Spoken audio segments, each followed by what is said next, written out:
ওদালগুৰি জিলাৰ মাজবাট আঞ্চলিক বন বিভাগৰ অভিযানত পুনৰ চালানবিহীন বালি ভৰ্তি এখন ডাম্পাৰ জব্দ কৰে। ড্ৰাইভাৰে ডাম্পাৰখনৰ GPS বন্ধ কৰি দিয়াত বিমূৰত পৰে বনকৰ্মীৰ দলটোৱে।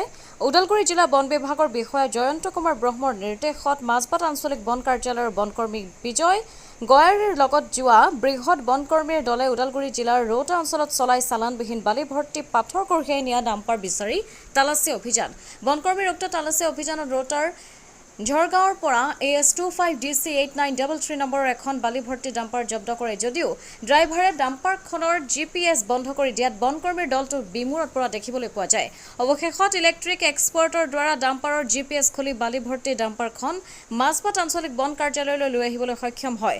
ডাম্পাৰখনত চালানবিহীন 10 চেণ্টিমিটাৰ বালি ভৰ্তি দলগাঁও অভিমুখে গৈ থকাৰ অৱস্থাতে ডাম্পাৰখন জব্দ কৰা হয় বুলি IC ৰেঞ্জাৰ মিণ্টু বৰুৱে জানিবলৈ দিছে। বৰুৱে লগতে কয় যে বন বিভাগে অবৈধ চালানবিহীন ডাম্পাৰ আৰু ট্ৰেক্টৰৰ বিৰুদ্ধে অভিযান আৰু কটকটীয়া কৰি তুলিব বুলি সংবাদ মাধ্যমৰ আগত সদৰি কৰিছে।